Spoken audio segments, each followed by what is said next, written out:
It's time for the Your Personal Bank Show with Ferenc Toth. In an era of chaos, confusion, and craziness, Ferenc is a voice for common sense. As a financial literacy educator, speaker, and entrepreneur, Ferenc cuts through the noise to help us understand how current events affect our money, economy, and our freedom. Now, here's Ferenc Toth. Welcome to the Your Personal Bank Show. This is Ferenc. Well, it turns out the U.S. national debt has increased by $473 billion just over the last 3 weeks. That's almost a $500 billion increase just in a 3-week period. Why did that happen? Tax revenues, obviously, were not sufficient to cover spending, so the federal government had to print or borrow more dollars to cover the excess spending, which increased the overall debt by nearly $500 billion in the past 3 weeks. So we're now approaching $36 trillion in total debt. And then the US Treasury Secretary, Janet Yellen, has come out and stated that US Treasury plans to borrow another $1.37 trillion over the next 6 months, which will clearly put us over $37 trillion total debt at that point. The Wall Street Journal recently put out an article stating that the deficit threat drives bond yields higher. This is something I've been discussing quite often on this show.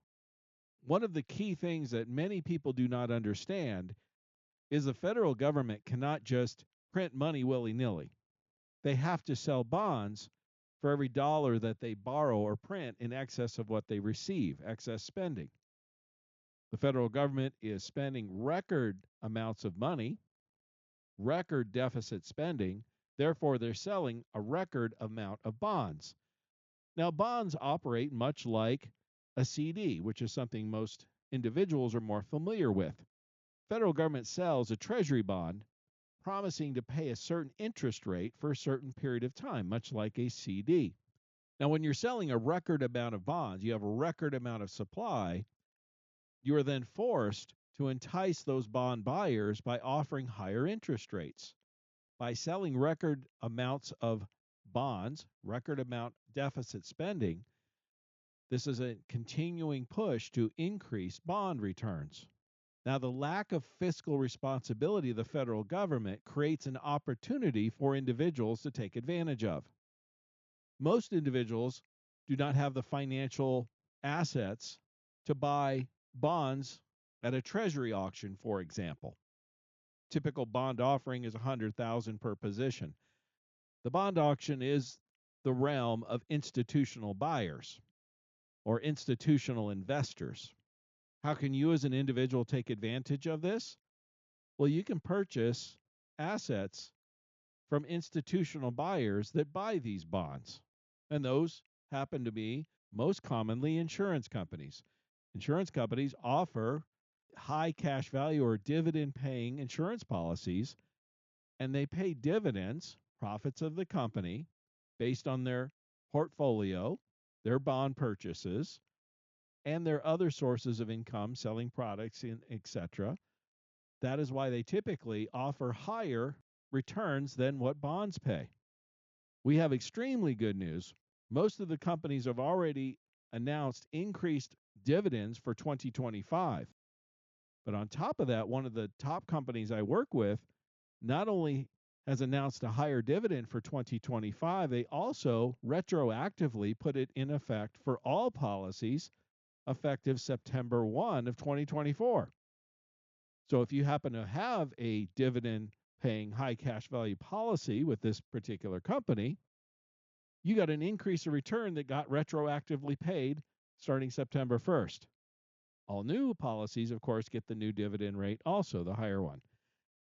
In addition to that, they also lowered fees, which further increases the cash growth for individual policy owners and investors. These are the reasons why every insurance expert, executive that I just talked to are stating this is the best time in 42 years to invest in high cash value insurance, dividend paying insurance policies, and annuities for that matter. The highest returns we've seen in 42 years are happening on these products because the profits of these companies have increased 2 and 3 times, 2-3-fold more than they were the profits they were obtaining just a couple of years ago. Again, because of the higher bond interest rates. And folks, this doesn't look like it's going to be changing anytime soon because the federal government continues to pay higher interest on bonds because they continue to spend more money than they receive. As long as they continue to do that and sell large amounts of bonds, they're going to have to increase the interest offered to the bond buyers to entice them to buy them. Again, this creates a tremendous opportunity, literally a once in a generational type of opportunity for fixed interest accounts, particularly based on bonds. That's why many financial experts have stated this is the golden era for fixed interest investments. And the predictions by nearly everyone is that these dividends will continue to increase for the next 3 to 5 years at least, if not longer. So if you were ever considering reducing your market risk, diversifying, looking at an annuity or high cash value insurance policy, dividend paying policy in particular, there has never been a better time in over 40 years.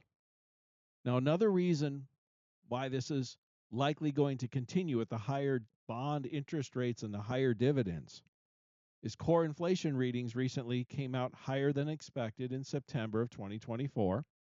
This is the primary indicator that the Federal Reserve looks at in terms of looking at reducing fighting inflation and either raising or lowering interest rates.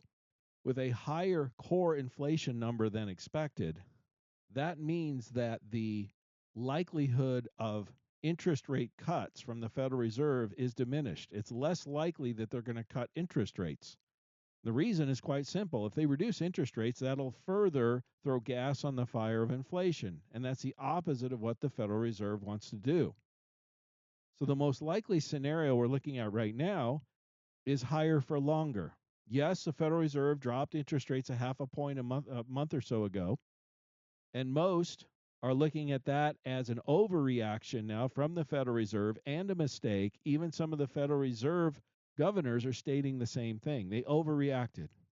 And if you go back, you can go to my website at yourpersonalbank.com. You can listen to this or any of the previously recorded shows. I was stating that exact fact. They overreacted. A quarter point reduction might have been more warranted. There was a bad jobs report and a bad reduction down. Acted like nervous Nellies, overreacted, which is the historical record of what the Federal Reserve has done. Last week, I was sharing at a workshop the interest rates of the Federal Reserve over the last 30 years.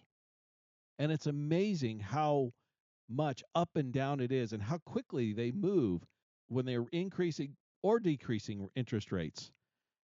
And somebody made the comment at the workshop and they said, wow, I thought the Federal Reserve was there to stabilize things. And I said, does that look stable to you? The prime rate, for example, was as high as 9.5% and as low as 3% over the last 3 decades. But what was noticeable is each time the Federal Reserve decided to start moving rates, they quickly did it. It was boom, boom, boom up or boom, boom, boom down really quick, really fast, overreacting in every situation. Typically late to the party. My statement was, it's like they act like a bunch of nervous Nellies that overreact to things. They act like they're smart and know what they're doing, and the reality is, given their track record of the last 30 years at least, for the most part, all they've done is contribute to boom and bust cycles in our economy. Another factor that's going to cause a headache for the Federal Reserve is job openings have now plunged to the lowest levels since 2021 as the U.S. labor market loses steam. This is a nightmare scenario for the Federal Reserve. A situation where you have higher than average core inflation that's increasing and jobs openings decreasing, showing a weak economy. Those two combinations can lead to what's called stagflation. Now, that's a situation where you have a recession, yet you also have inflation, worst of all worlds, and one of the most difficult things for the Federal Reserve to fight. So we have a lot of uncertainty going on. Most people, most experts are pointing out to extreme volatility in the foreseeable future.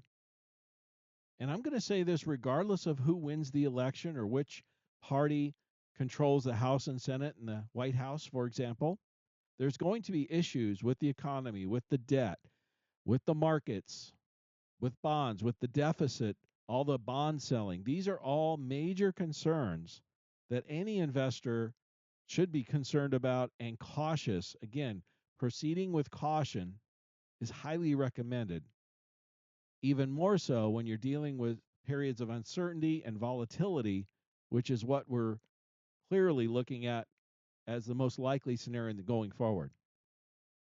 Folks, it's an uncertain world out there right now. There's a lot of financial problems that we're going to have to deal with. Protect yourself, reduce your market risk, reduce your tax liability, create more liquid funds that are highly liquid, insured, guaranteed, tax-free. Your personal bank can do that.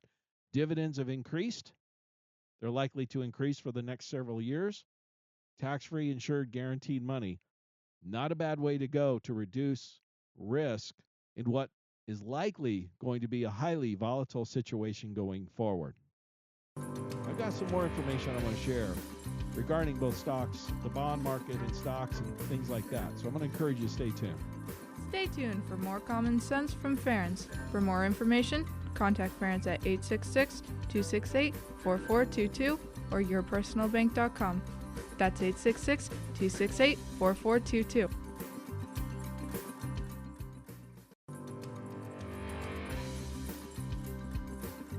Welcome back to the Your Personal Bank Show with Ference Toth.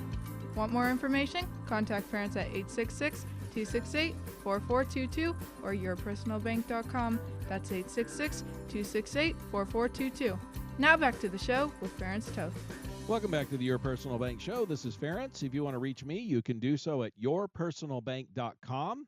Yes, you will reach me. Again, it's yourpersonalbank.com. In the first segment I shared, we got great news. Dividends have increased. Most companies have announced dividend increases for 2025. One of my top companies I work with backdated the increased dividends to anybody who had a policy effective September 1st of 2024. That was a welcome surprise, and they lowered fees also on top of that, which means more cash to the client. There has never been a better time to look at a high cash value dividend paying policy than since literally the late 1970s. We're talking over 40 years ago. Folks, there has never been a better time to look at this, or annuities for that matter, for the same reasons. Now, there's some other key points I think any investor should be aware of. As this Market Watch article states, stocks have rarely been this expensive versus bonds, and UBS expects that to change.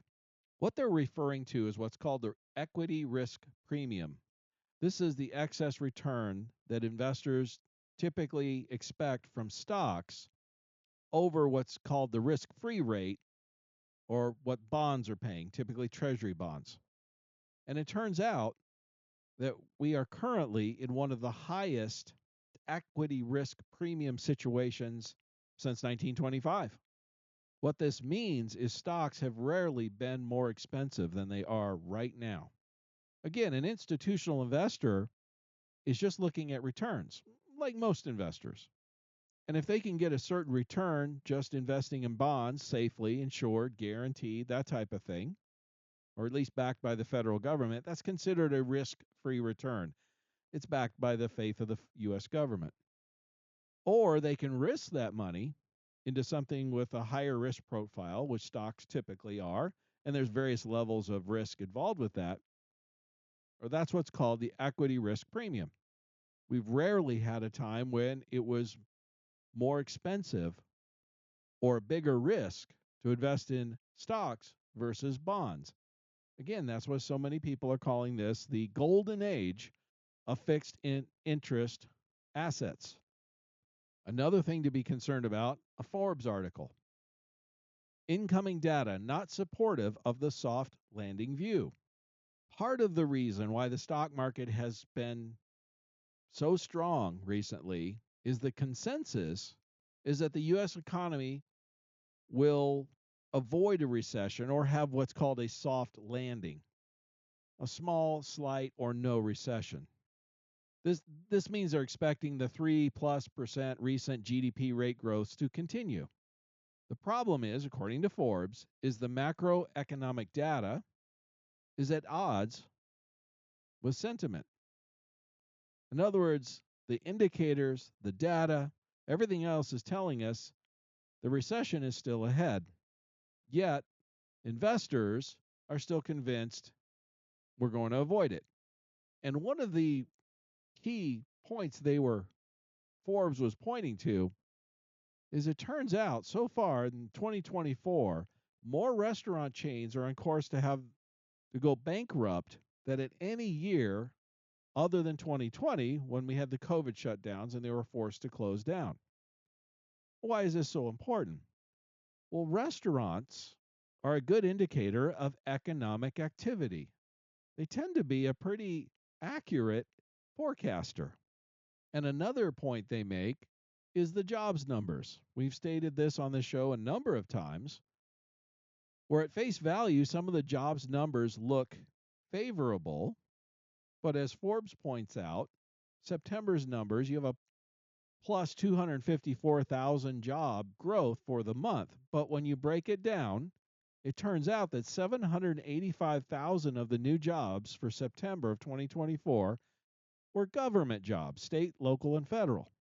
The private sector lost over 500,000 jobs. This indicates that the economy is slowing. They also point to industrial production that has been steadily slowing for the last 2 years. The Richmond Fed's manufacturing index is one they point to, and it's been in negative numbers for the most part over the past year. The Forbes article points out several other leading indicators, and I won't bore you with all the details here, but again, each of these indicators are typically highly accurate, rarely ever wrong, and all are pointing towards recession ahead. Now, will we avoid that? It's possible, but the statistical probability is recession is ahead. And a big reason why we haven't gone into recession already, where many economists thought we were going to, is economic activity has continued mostly through consumer spending.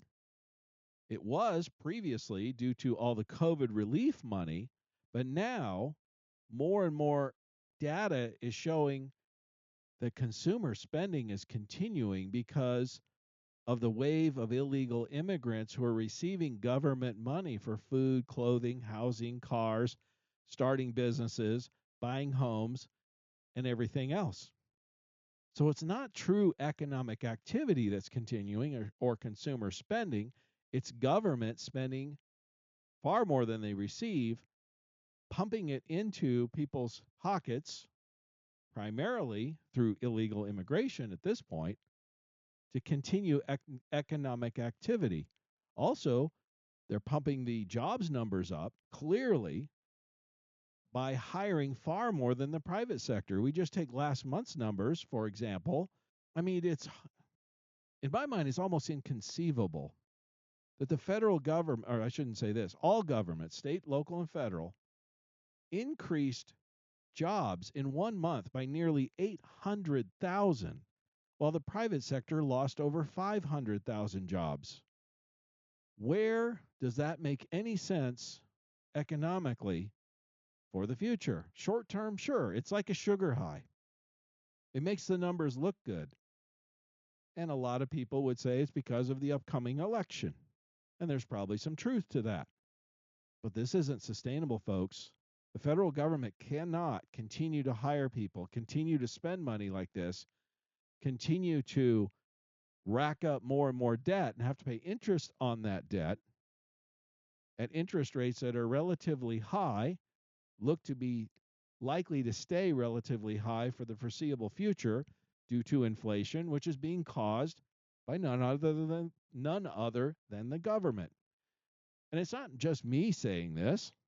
There's a famous economist who's passed away called Milton Friedman. And you can go online and see different videos of him. I highly recommend it. But he has a number of talks throughout his career discussing that the only cause of inflation, the only entity that can cause inflation, I should say, is the federal government. Businesses can't print money. No other entity can print money except for the federal government. And his point as he makes on this is simple. He says the cost of government is not in how much they tax you. The true cost of government is in how much they spend, their total spending. Last year, they spent over $6.5 trillion total. They received about $4.5 trillion, which means they spent nearly $2 trillion more than they received. The $6.5 trillion number is the true cost of government because that is what's contributing to the higher than average inflation numbers. That money's going somewhere, folks. And as I stated earlier, a lot of that money is going now to illegal aliens to support them with food, clothing, housing, businesses, homes. Recently, famously, FEMA was caught flat footed having no money for hurricane victims, citizens mostly, because they'd spent all their money on supporting illegal aliens. These are facts, these are truth bombs. And if you have not voted already, and some of you listening to this show, it will air. It's a national show. It airs at different times on different stations throughout the country. But most of you will hear this before the election. If you have not voted already, by all means do so. Our founders gave us this tremendous gift. And to just throw it away by not even voting makes no sense. And keep in mind some of these things that are going on, the current administration and what they've been doing. Is this what you want to see continue? Or do you want to see our country move in a different direction? It's a binary choice. There's no perfect choice. There's no perfect people. It's literally a choice between two administrations. It's not just the people, but the teams they bring with them. Do you want to have a team that includes Elon Musk, who will work on government efficiency? Or do you want unprecedented government spending to continue until we drive it off the fiscal cliff? Stay tuned in the next segment. I got some more things that I think you need to be aware of and you'll find very interesting. So stay tuned. Stay tuned for more common sense from Ference. For more information, contact Ference at 866-268-4422 or yourpersonalbank.com. That's 866-268-4422.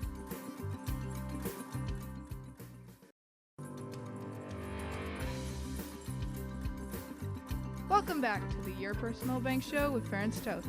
Want more information? Contact Ference at 866-268-4422 or yourpersonalbank.com. That's 866-268-4422. Now back to the show with Ference Toth. Welcome back to the Your Personal Bank Show. If you want to reach me, you can do so at yourpersonalbank.com. And yes, you will reach me. Again, it's yourpersonalbank.com. So for many of these reasons that I was sharing in the first couple of segments, Goldman Sachs has recently come out and forecasted what they call a dead decade for the S&P 500. It turns out that in the last 120 years, we had 6 lost decades. In other words, about half of the time, the stock market, for a period of time of about a decade, fails to return much, if anything, and sometimes negative. The other half of the time, of course, it often goes up and sometimes tremendously, much like we've seen the last decade or so. The prediction by Goldman Sachs in a recent report is they predict an average annualized total return of 3% over the next 10 years for the S&P 500. They give many reasons for this, including a high concentration in just a few stocks, often known as the Magnificent Seven, high starting valuations, a high PE ratio. In fact, they even refer to PE ratio called CAPE, C-A-P-E, and that takes into account the last 10 years worth of earnings. So it's a better indicator because it kind of averages out. And as Goldman Sachs points out, the current CAPE ratio is 38, which is in the 97th percentile historically. In other words, almost at an all-time high ever. Like they state in this article, concentration is a risk because it's hard for market leaders to maintain the kind of growth that's driven the Magnificent Seven stocks to record levels. They've gone up so far so fast, it's hard for them to continue to do so. And of course, the most recent example, as Goldman Sachs points out, is the most recent lost decade we had was from 2000 to 2009, where in fact the S&P fell 24% from a combination of the dot-com bubble and then the Great Recession. Of course, after that, it recovered and did tremendously. But again, as they're stating, you've always heard this, past performance doesn't guarantee future results. They're stating it's highly unlikely you're going to see very strong gains over the next decade. Again, their prediction is an average of 3%. The question you have to ask yourself, is it worth the risk? Particularly when you could actually buy a bond today that offers a higher interest rate than that, or you can get a high cash value dividend policy that'll pay you 6% with guarantees, insured, and highly liquid, and tax-free.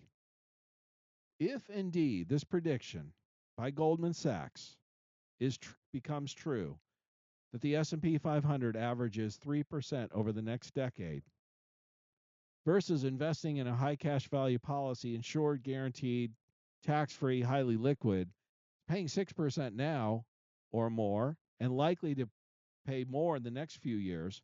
Let's say it averages 7% in the next decade, which is highly likely.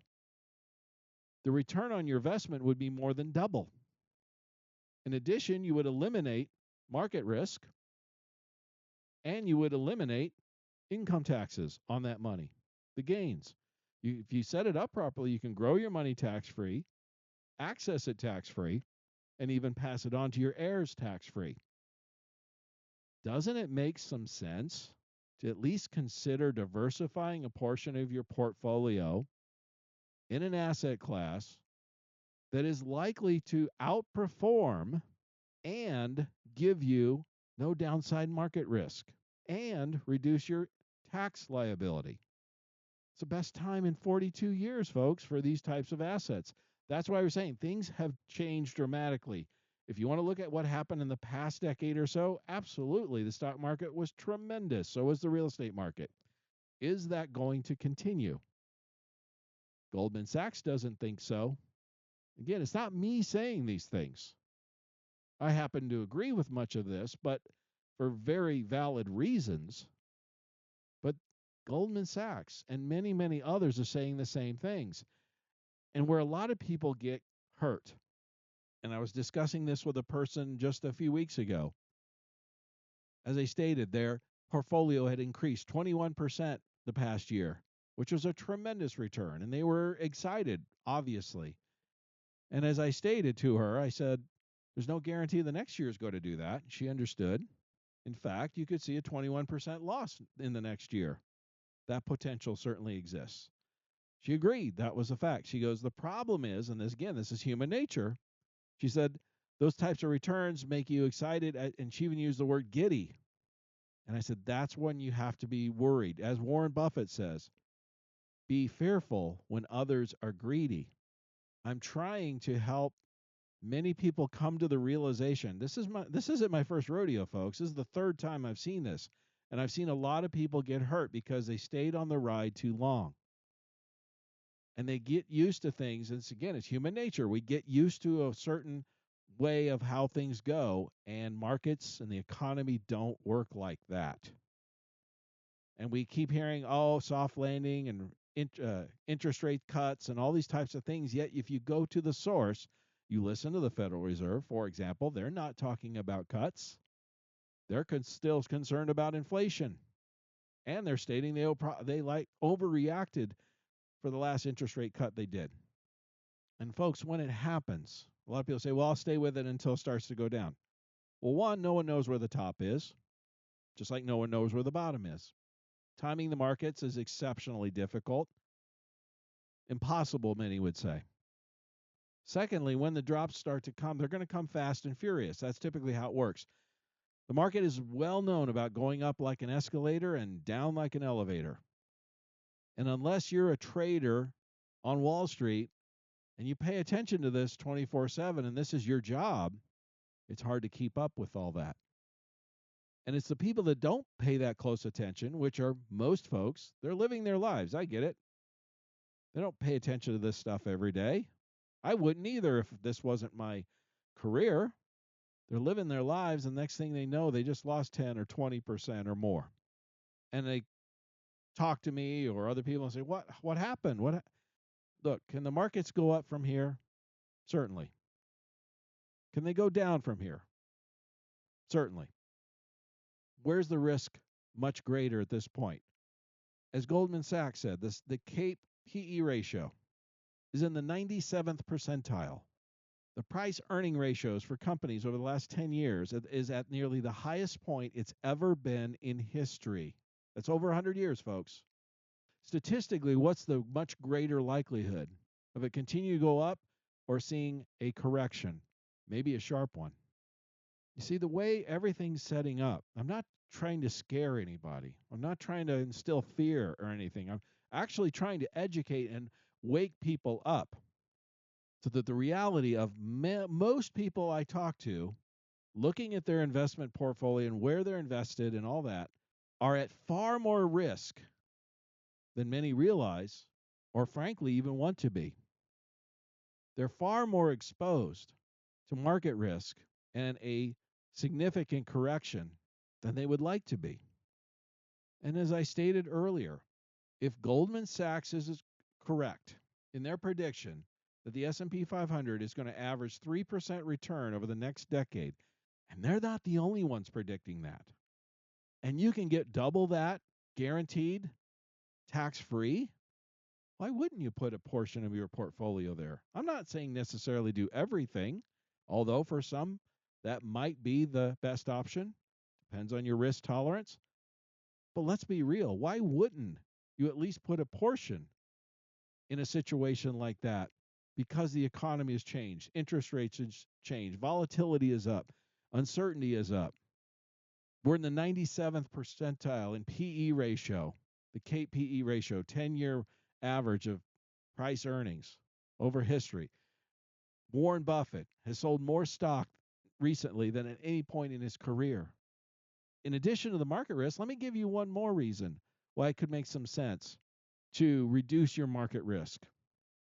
You know, capital gains taxes in 2026 are going up unless Congress extends the current tax laws. And the only way that's ever going to happen is Trump has to win the White House, the Republicans have to win the House and Senate, and the rhinos have to get on board. There's no guarantee all of those things are going to happen, and we won't know until too late. Therefore, long-term capital gains rates are currently 15%. They're going to be going up to 20%. Would you rather pay capital gains at 15 or 20%? And by the way, folks, for a couple with under 120,000 gross annual income, it's likely the capital gains for them, they sell assets with capital gains is zero, at least on a portion of it. Now, you only can take advantage of a certain amount. It's dependent on income. But would you rather pay no capital gains or at a lower rate? You can do some this year and some next year. We're getting towards the end of 2024, so this year's opportunity's running out soon. Why not reduce your portfolio, reduce the market risk on your portfolio, that is, likely increase returns on that money for the next decade, insured, guaranteed, tax-free, and highly liquid, and take advantage of the lower capital gains rates while they exist. And look, let me give you one last thought on that with the capital gains. If they manage to extend the current tax, the capital gains taxes, they're not going down, folks. It just means they're not going up. They're just going to remain the same. So even if they do all that, it's not like you'll be disappointed that you missed out on a lower rate. If you want more information on this, how I can help you address these issues, put yourself in a more secure position to weather the volatility that's likely ahead, contact me at yourpersonalbank.com. Stay tuned in the last segment. I got some more great stuff to share with you. I think you're not going to want to miss. Stay tuned for more common sense from Ference. For more information, contact Ference at 866-268-4422 or yourpersonalbank.com. That's 866-268-4422.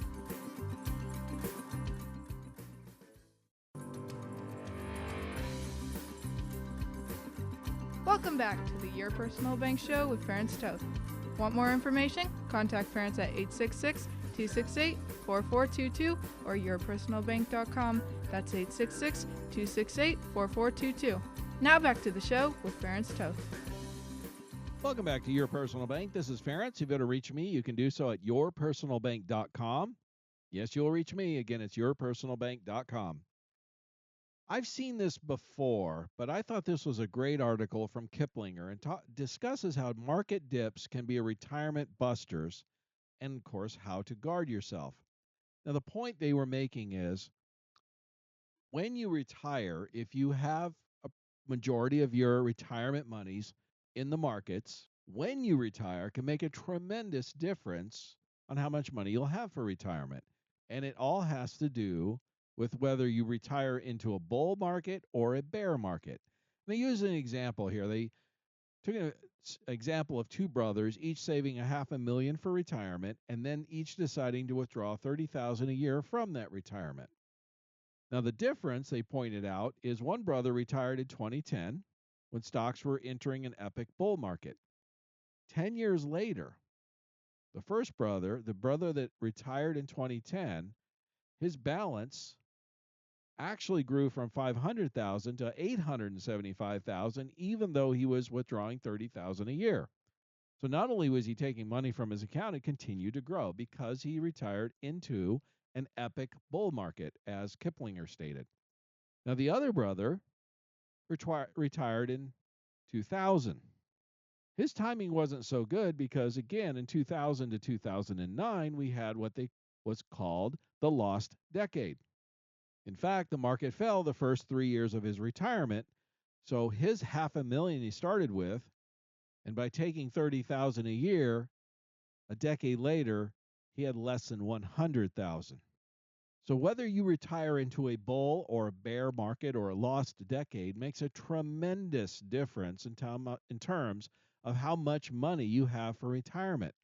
Again, both of these brothers retiring a decade apart, both starting with $500,000 and taking $30,000 a year. The one brother had $875,000. Notice his accounts had grown even though he'd taken money out a decade later. The other brother had less than $100,000 a decade later. Folks, that's a massive, massive difference. If we do go into another lost decade, as Goldman Sachs and others are predicting, for many reasons, but one very simple one is because the markets have gone up so far so fast, how can they go up from here is their point.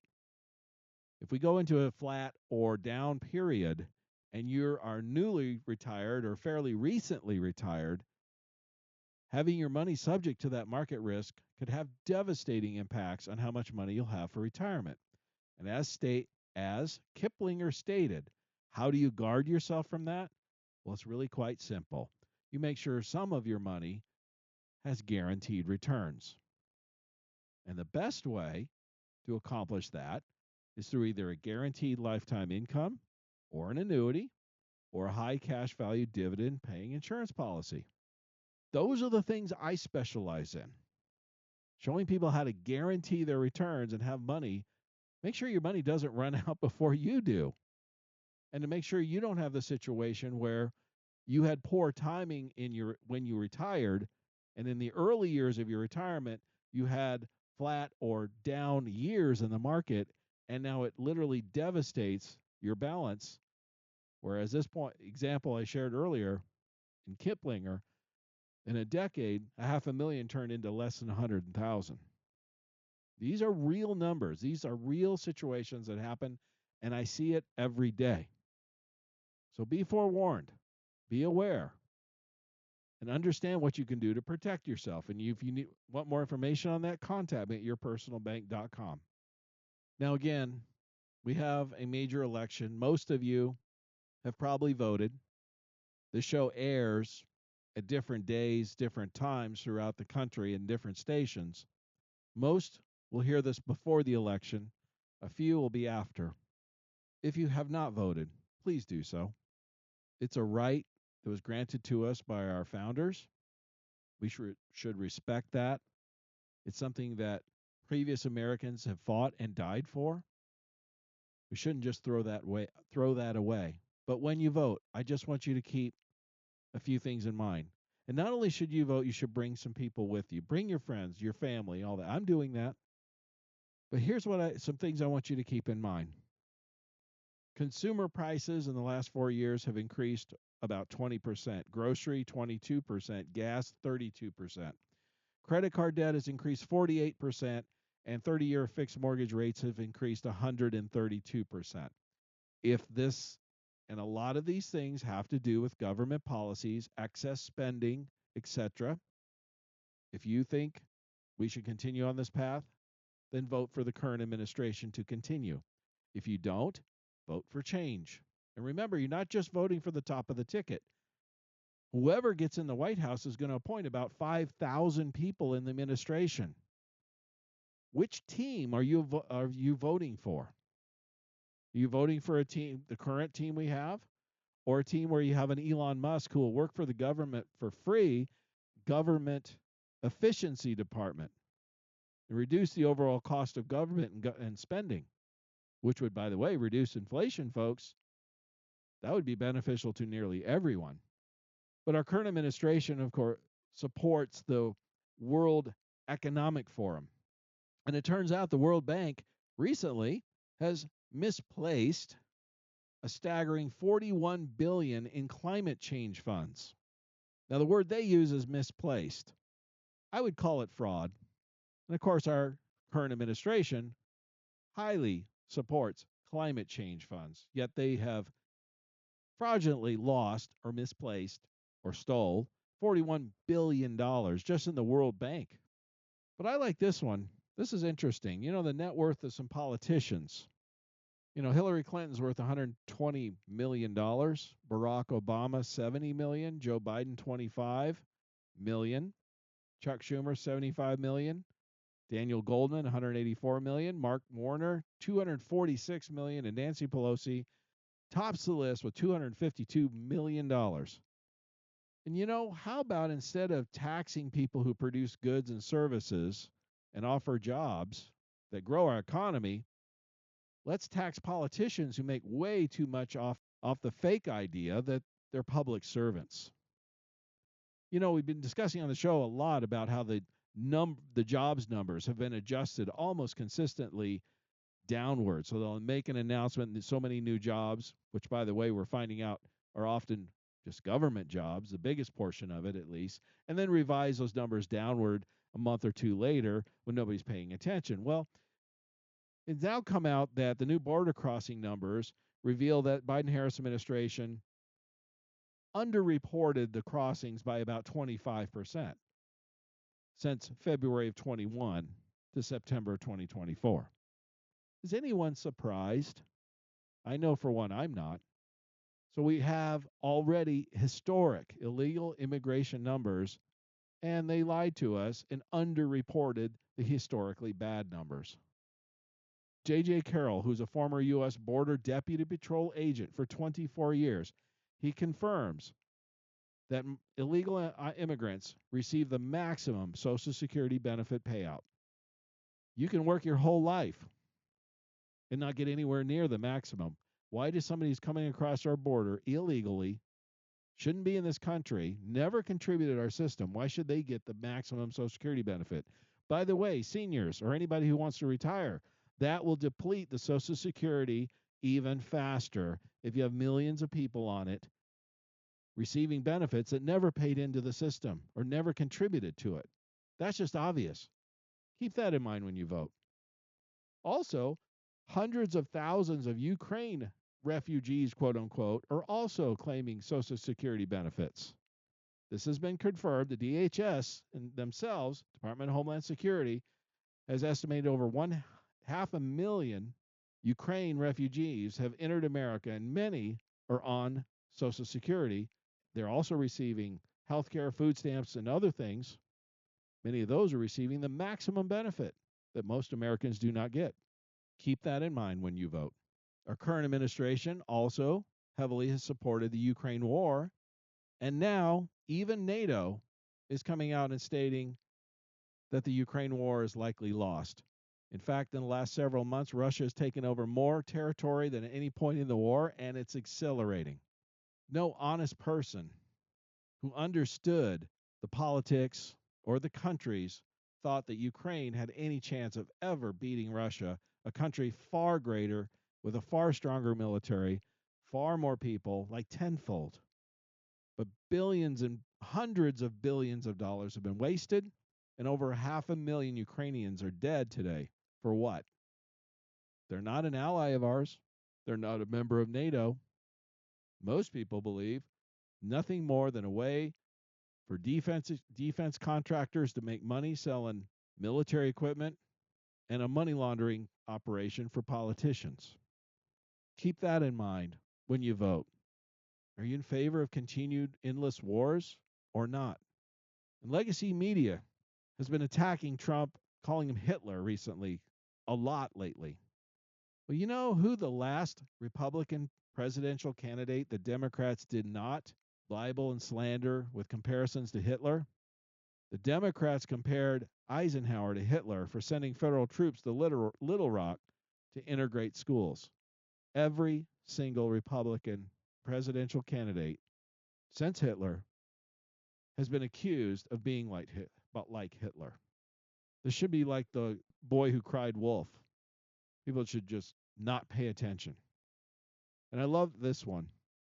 Trump is flirting with the idea of no income tax at all. He had no tax on tips, no tax on Social Security benefits.